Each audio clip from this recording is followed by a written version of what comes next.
नारद की समस्या। एक बार देवऋषि नारद अपने पिता ब्रह्मा जी के सामने नारायण नारायण का जाप करते हुए उपस्थित हुए और पूज्य पिताजी को दंडवत प्रणाम किया। नारद जी को सामने देख ब्रह्मा जी ने पूछा, नारद आज कैसे आना हुआ? तुम्हारे मुख के भाव कुछ कह रहे हैं। कोई विशेष प्रयोजन है अथवा कोई नई समस्या? नारद जी ने उत्तर देते हुए कहा, पिताजी ऐसा कोई विशेष प्रयोजन तो नहीं है। कई दिनों से एक प्रश्न मन में खटक रहा है। आज आपसे इसका उत्तर जानने के लिए उपस्थित हुआ हूँ। तो फिर विलंब कैसा? मन की शंकाओं का समाधान शीघ्रता से कर लेना ही ठीक रहता है। इसलिए निसंकोच अपना प्रश्न पूछो। ब्रह्मा जी ने कहा, पिताजी आप सारे सृष्टि के परम पिता हैं। देवता और दानव आप ही की संतान हैं। भक्ति और ज्ञान में देवता श्रेष्ठ हैं तो शक्ति तथा तपाचरण में दानव श्रेष्ठ हैं।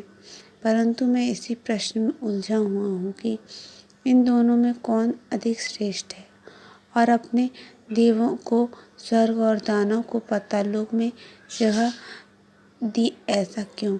इन्हीं प्रश्नों का उत्तर जानने के लिए मैं आपकी शरण में आया हूँ। नारद जी ने ब्रह्मा जी से अपना प्रश्न बताते हुए कहा।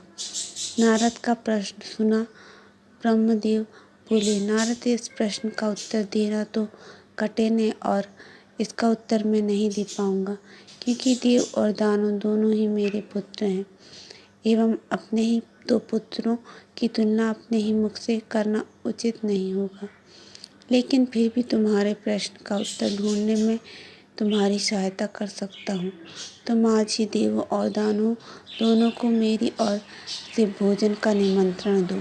कल ही हम उनके लिए भोज का आयोजन करेंगे और कल ही तुम्हें तुम्हारे प्रश्न की देव क्यों स्वर्गलोक में और दानव पाताल लोक में का उत्तर मिल जाएगा। नारद तत्काल ही असुर और देवों को निमंत्रण दे आए। दूसरे दिन दानव ब्रह्मलोक में भोजन का आनंद लेने के लिए पहुंच गए और तो उन्होंने पहले पहुंचने के कारण भोजन की पहली शुरुआत खुद से करने के लिए ब्रह्मा जी से आग्रह किया। भोजन की थालियां परोसी गईं। दानव भोजन करने के लिए बैठे। वे भोजन शुरू करने ही वाले थे कि ब्रह्मा जी हाथ में कुछ लकड़ियां लेकर उनके समक्ष उपस्थित हुए और उन्होंने कहा, आज के भोजन की एक छोटी सी शर्त है।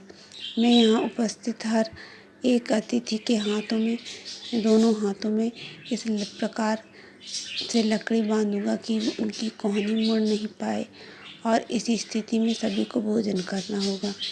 कुछ देर बाद सभी असुरों के हाथों में लकड़ियां बांध चुकी थी। अब असुर ने खाना शुरू किया, पर ऐसी स्थिति में कोई भी कैसे खाना खा सकता था।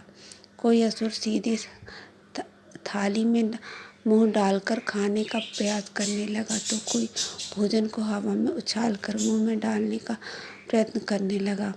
दानवों की ऐसी स्थिति देखकर नारद जी अपनी हंसी नहीं रोक पाए। अपने सारे प्रयास विफल होते हुए देख दानव बिना खाए ही उठ गए और क्रोधित होते हुए बोले, हमारी यही दशा ही करनी थी तो हमें भोजन पर बुलाया ही क्यों? कुछ देर पश्चात देव भी यहाँ पहुँचने वाले थे। ऐसी ही लकड़ियाँ आप उनके हाथों में भी बांधिएगा ताकि हम भी उनकी दुर्दशा का आनंद ले सकें। कुछ देर पश्चात देव भी वहाँ पहुँच गए और अब देव भोजन के लिए बैठे। देवों के भोजन मंत्र पढ़ते ही ब्रह्म जी ने सभी के हाथों में लकड़ियाँ बांधी और भोजन की शर्त भी रखी। हाथों में लकड़ियां बांधने पर भी देव शांत रहे। वे समझ चुके थे कि खुद अपने हाथों से भोजन करना असंभव नहीं, अतः वे थोड़ा आगे खिसक गए और थाली से अन्न उठाकर सामने वाले को खिलाकर भोजन प्रारंभ किया। बड़े ही स्नेह के साथ वे एक दूसरे को खिला रहे थे और भोजन का आनंद ले रहे थे। उन्होंने भोजन का भरपूर स्वाद लिया, साथ ही दूसरे के प्रति अपना स्नेह और सम्मान जाहिर किया। यह कल्पना हमें क्यों नहीं सूझी? इसी विचार के साथ दानव बहुत दुखी होने लगे। नारद जी यह देखकर मुस्कुरा गए। नारद जी ने ब्रह्मा जी से कहा, पिताश्री, आपकी लीला अगाध है। युक्ति, शक्ति और सामर्थ्य का उपयोग स्वार्थ हेतु करने की अपेक्षा परमात्मा के लिए करने वाले का जीवन ही श्रेष्ठ होता है। दूसरों की भलाई में ही अपनी भलाई है। यह आपने साफ प्रमाण दिखा दिया और मुझे अपने प्रश्न का उत्तर मिल गया। ब्रह्म जी को सबने प्रणाम किया और वहाँ से विदा ली। हमें यह जीवन सिर्फ अपने ही स्वार्थ के लिए नहीं मिला है। यदि हम इसका उपयोग दूसरों परोपकार के कार्यों के लिए करते हैं तो निश्चित रूप से हमें इसी जीवन में स्वर्ग की प्राप्ति होगी।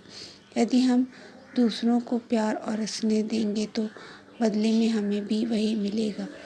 यदि हम अपने सामर्थ्य के अनुसार हमारे समाज के लिए एक छोटा सा योगदान भी दे सकें तो यह हम अपने आप में एक बहुत बड़ी उपलब्धि के बराबर है।